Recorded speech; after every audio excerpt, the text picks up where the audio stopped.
And just to make your palms a little sweatier, guys, we've got 29 days until Miles of Mayhem in Canada. We've got 50 days until Race Week or Rocky Mountain Race Week 2.0. We've got 64 days until Hot Rod Drag Week, and we have 69 days to One Guy's Garage. Y'all, this is coming up fast. Get your cars ready. Get to working on them right now.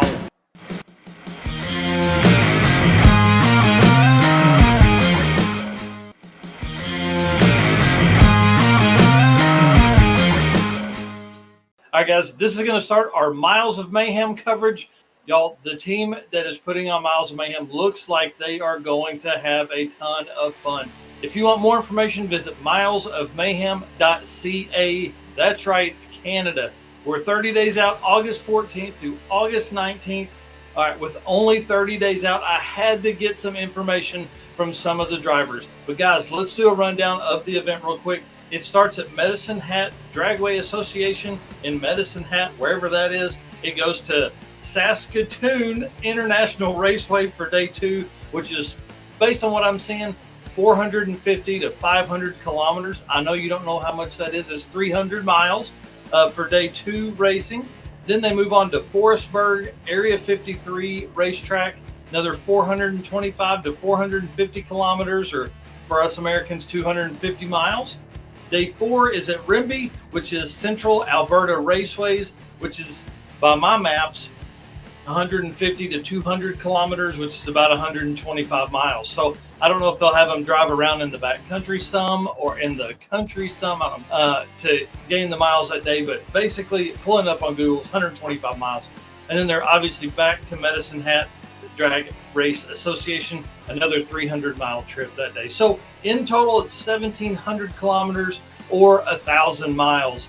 5 days of racing. Here's the cool part. It is all 8th mile, so that's pretty neat that we'll have all of those racers. 160 racers are signed up. I'm sure there are folks on the wait list. So we'll have all of those also populate the fastest 50 8th mile racers on the Drag and Drive Racers lists.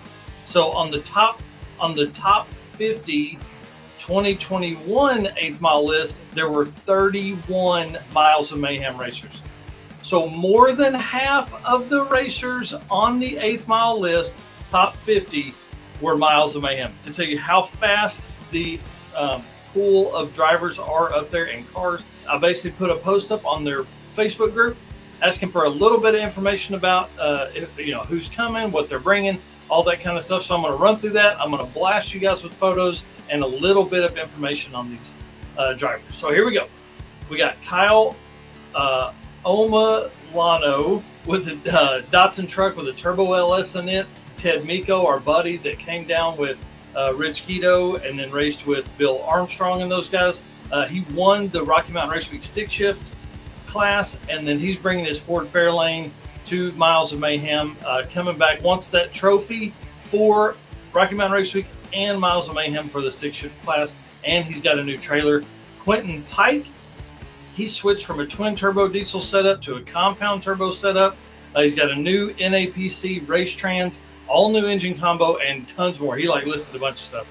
Ron Thiessen returning in his SN95 Mustang with a fresh small block Ford.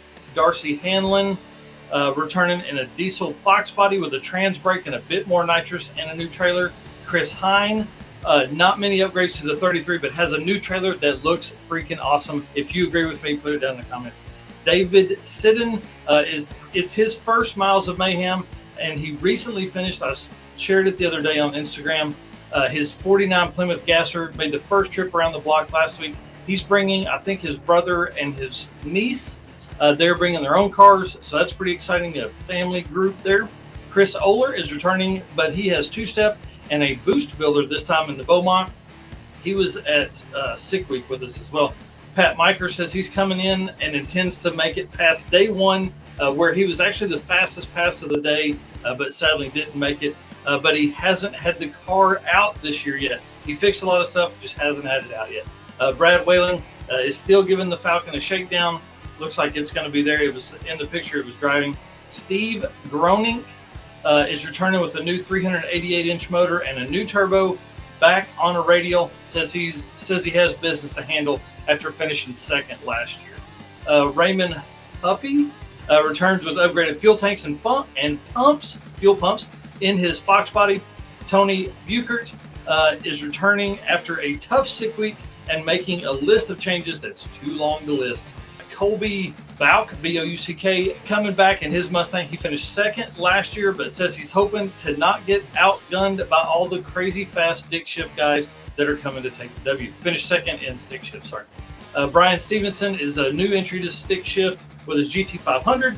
Kyler Vanee finished last year, went home, back half the car, added an 850 cage, new diff, bigger tires, and a bigger supercharger. That car is going to be a force to be reckoned with. Y'all, that's the updates for Miles of Mayhem. That event is going to be awesome. I can't wait to see what the shakeup is going to be for that. Now, with the 8th mile list, I'll give you guys a little bit of detail. So we have Miles of Mayhem finishing with it. We have Rocky Mountain Race Week and the Rowdy Radio class that will have a second round with Race Week, their 8th mile. And then also Carolina Drag Cruise is running a fall event where they will have 8th mile racing as well. So we're going to have a tight finish here coming into the end of the year. So good luck to all the Miles of Mayhem folks as we go through the next 3 weeks. And as the event begins, we'll be bringing you all kinds of information and racer spotlights and things like that. So